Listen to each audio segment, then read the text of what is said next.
Welcome back to Inherited Dawn, a One Piece podcast.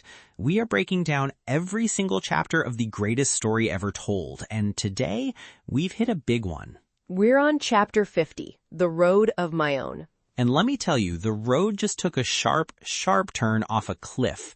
We have been waiting for the big bad of this arc. We thought it was Don Krieg, and then the real monster shows up. The man who single-handedly destroyed a fleet of 50 ships drifts in on a little coffin boat just to kill some time. The stakes of the entire series just changed in a single moment.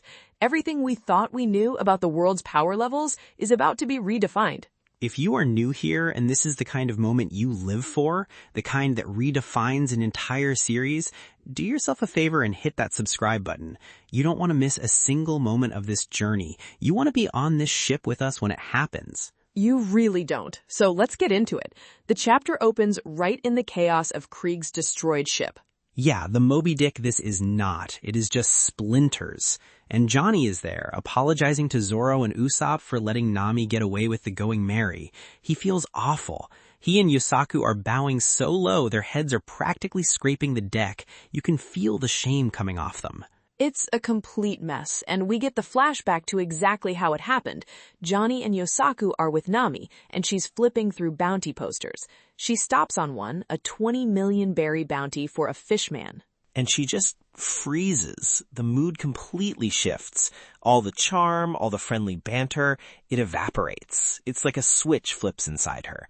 Johnny and Yosaku notice it immediately. They mention the pirate on the poster has been quiet for a while, but just started rampaging again. Let's pause on that for a moment. A 20 million berry bounty. For context, that's higher than any bounty we've seen so far, even Buggy's. And he's a fishman.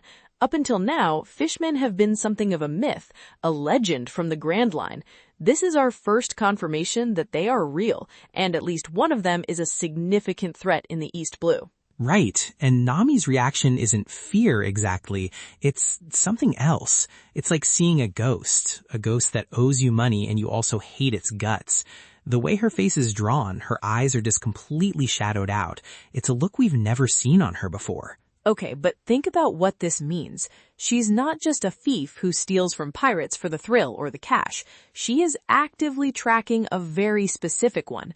That 20 million berry figure is high for the East Blue, but it's the way she reacts. This is personal. This whole charade, this whole life she's built, it seems to revolve around this one man's bounty poster. It's intensely personal, and she uses that distraction, that moment of weirdness, to play them perfectly.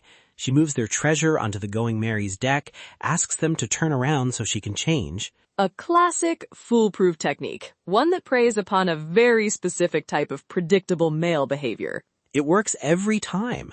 They're arguing about whether to peek, Johnny's being the honorable one, and Usopp is like, just one little peek. And while they're completely distracted, being idiots, she just shoves them overboard. It's clean, it's efficient, it's ruthless. It's almost surgical in its execution. She tells them she had a nice time, but she's a pirate thief and there are no exceptions.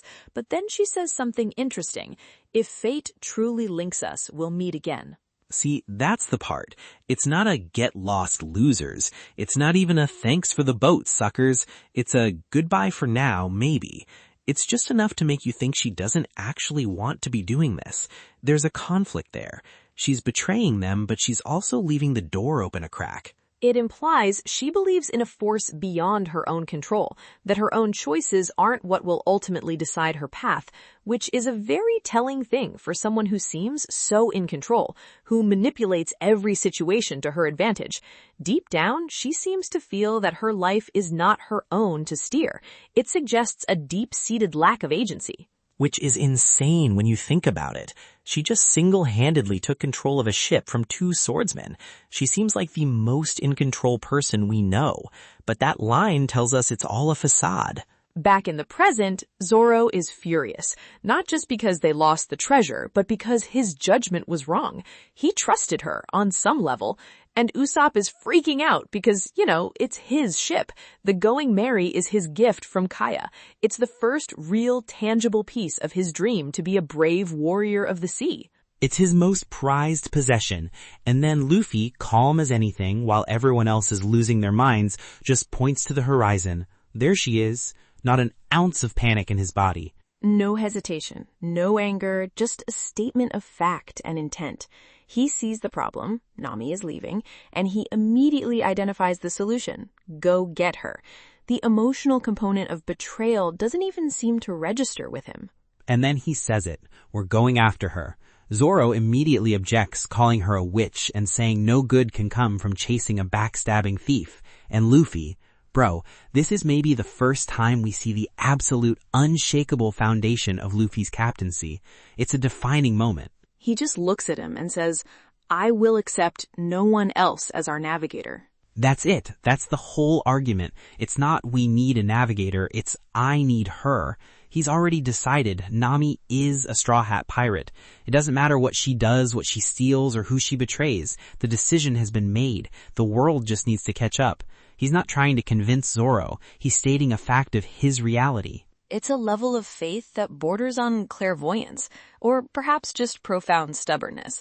He sees the person she is, the person she was with them on the ship, not the actions she's taking right now. He's willing to bet his entire dream on the fact that the real Nami is the one who laughed with them, not the one who pushed Johnny and Yosaku overboard. It's like he has future sight. He just knows. And Zoro sees it. He complains, he grumbles about what a troublesome captain he has, but he gets it. He immediately tells Usopp he get the boat ready. The captain gave an order. That's the end of it. He doesn't have to like it, he doesn't have to agree with it, but he has to obey it. The chain of command is established right there. Zoro may question the logic, but he will never question the captain. This is the moment Zoro truly becomes the first mate.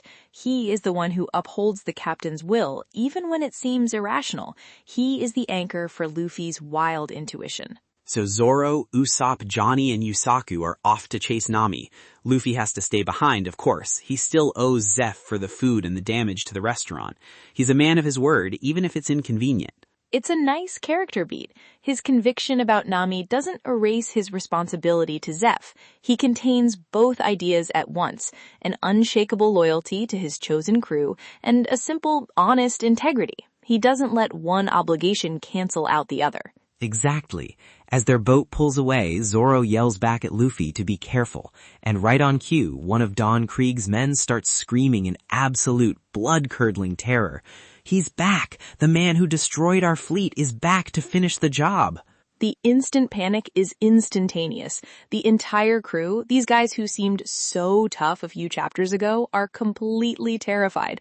They're climbing over each other, trying to get away. They know they're all about to die. They survived the Grand Line, they survived starvation, and now their doom has followed them home. And out on the water, a single, tiny ship is approaching. It's shaped like a coffin with 2 green-flamed candles on it. It's one of the most iconic entrances in the entire story. It looks like something straight out of a vampire movie. It's perfect. There's no need for a giant warship bristling with cannons. The smaller the boat, the more powerful the person on it. It's an inverse law of intimidation.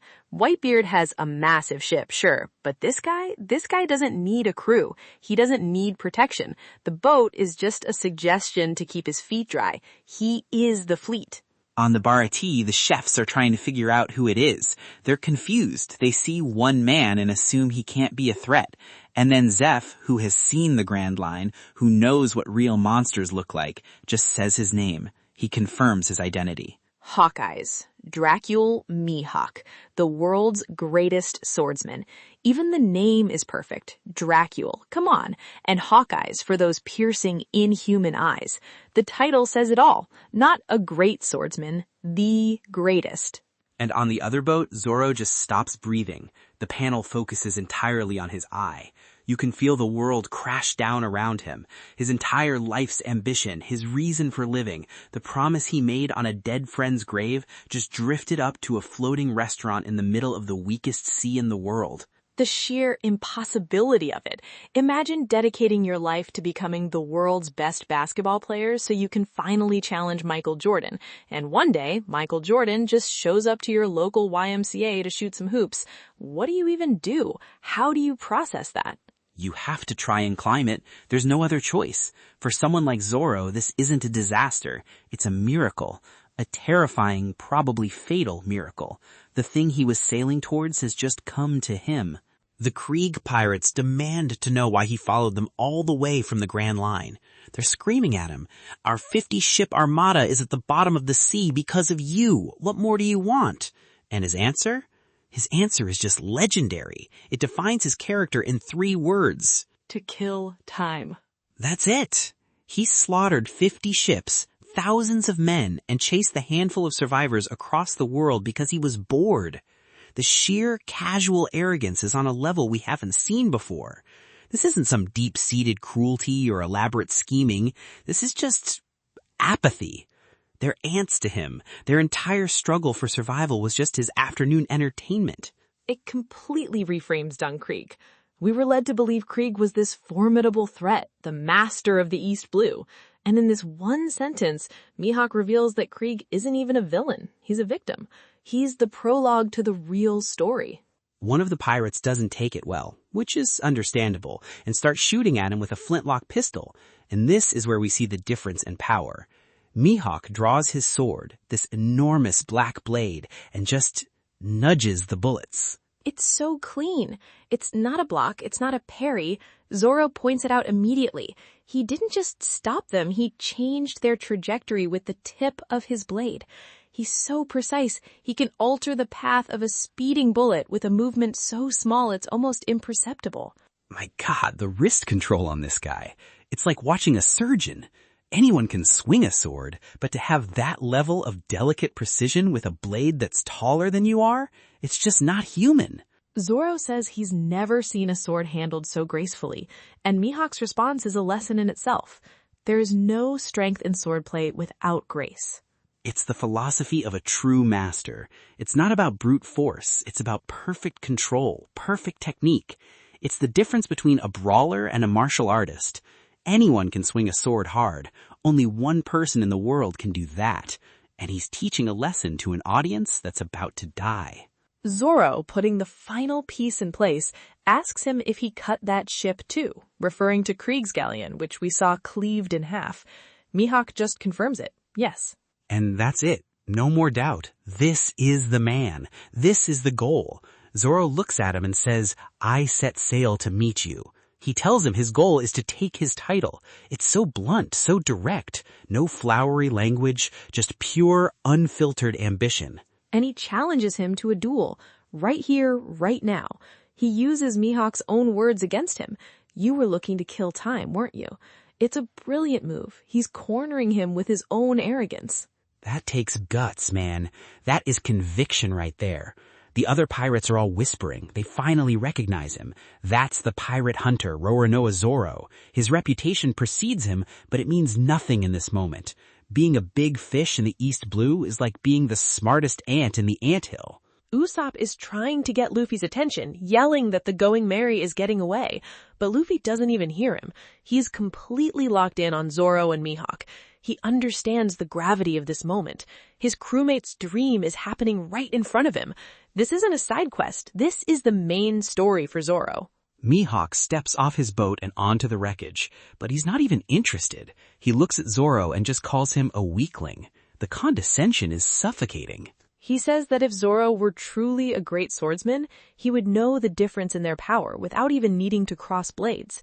It's a profound statement. True mastery includes the ability to recognize it in others, and its absence. It's like a grand master in chess seeing the entire game after the first move. Mihawk has already seen this entire duel, and he knows how it ends. He asks if this desire to duel is born from conviction or just from ignorance of how outclassed he is. It's a genuine question. He's trying to figure out if Zoro is brave or just stupid. And Zoro's answer, it's perfect. It's for my own ambition and to fulfill a promise to a friend. That elevates it. It's not just about a title anymore. It's not about being the best for the sake of being the best. It's about honoring a debt to someone from his past. It gives it stakes beyond his own ego. This is the answer Mihawk was looking for. This is what separates a warrior from a thrill seeker. And as they stand there ready to fight, the perspective shifts. And this is where the story just twists the knife. We cut to Nami on the Going Merry, sailing away. After all that tension, all that buildup for the fight of the century, we're suddenly somewhere else entirely. She's alone, thinking to herself about the crew. She calls them good people. She wonders if they'll still call her a friend if they ever meet again. It's just devastating. The dramatic irony is crushing because we know the answer. We just heard Luffy declare that she is his only choice for a navigator. He's already forgiven her. He's already decided she's one of them, and she has no idea. She thinks she just burned that bridge forever. She's sailing away from the one group of people who would absolutely move heaven and earth for her. And then we get closer, a tight shot on her face, and you see the tears streaming down her face. She's not a cold, calculating thief. She's not a femme fatale. She's a heartbroken girl who feels trapped by her circumstances. The ruthless act we saw earlier was just that, an act. This is the reality. She's crying, saying, "I just want to be free." And then she says a name, Bell-mère. And that's the key, that name and her desire for freedom. The bounty poster, her reaction to fishmen, her obsession with collecting treasure, her betrayal, her tears, it's all connected. She isn't stealing for something like a new mansion or a life of luxury. She's stealing from something. She's not running toward a treasure. She's running away from a monster. She's trying to buy her freedom, and the cost is astronomical. This chapter just sets up the two biggest conflicts for two of our core crew members simultaneously. Zoro's dream is standing right in front of him in the form of an impossible mountain, and we're finally seeing the cage that Nami is desperately trying to escape from. It is a masterclass in storytelling. Super! Absolutely. The chapter establishes Zoro's ultimate goal and Nami's entire motivation in the span of about 19 pages. It opens up two enormous paths for the story to follow. It's foundational. One path leads to the pinnacle of strength. The other leads into a dark, painful past. You know, it's interesting to think that this is right around the time the anime was just getting started and the voice actors were being chosen. I remember hearing they were so moved by the performances that they were even better than anyone imagined. It's fitting. This is the kind of chapter that would demand incredible performances. The desperation in Nami's voice, the quiet, bored authority in Mihawk's, the raw, unbending determination in Zoro's. You can see why this would be a pivotal moment for the anime as well. This chapter is all about character. Definitely. What a chapter. If you've got your own take on what that promise to a friend means for Zoro or who Bell-mère might be, drop it in the comments below. We love reading through them. So, predictions for chapter 51. Where do we go from here? Okay, I've got a few. First, Zoro loses, obviously. That's not a prediction, that's a fact. But he doesn't just get beaten, he earns Mihawk's respect. He's going to do something that surprises the world's greatest swordsman. Maybe land one solid hit or refuse to back down in a way that impresses him. Mihawk won't just see a weakling, he'll see the potential for a challenger. That's a good one. For my first, I think Mihawk is not going to use his big black blade, not at first. I think he's going to defeat Zoro with that tiny little cross knife he wears around his neck. It would be the ultimate demonstration of the massive, almost insulting gap in their power levels. To beat Zoro's three-sword style with what is essentially a dinner knife. Oof, that's cold. I like it. Okay, my second prediction, the Krieg pirates are not just going to stand there and watch. They're going to see this as an opportunity. They'll think Mihawk is distracted by Zoro and try to jump him from behind. And he is going to annihilate them without even looking. A single casual slash that takes out a chunk of the remaining ship and a dozen men. A distinct possibility. They aren't known for their sense of honor. My second prediction is that through this confrontation, we are going to learn the name of Zoro's friend. He mentioned a promise. Mihawk's questioning and the pressure of the duel might just push him to say her name out loud. I think we'll learn her name next chapter, cementing the emotional stakes of this fight. I could see that. For my last one, Luffy is going to try and step in. He's going to see Zoro getting beaten badly, maybe about to receive a fatal blow, and his instinct will be to help his friend. But Zeff or Sanji will physically stop him, explaining that this is Zoro's fight. It's a sacred duel between swordsmen, and interfering would be the greatest insult imaginable, worse than death. That's a strong prediction.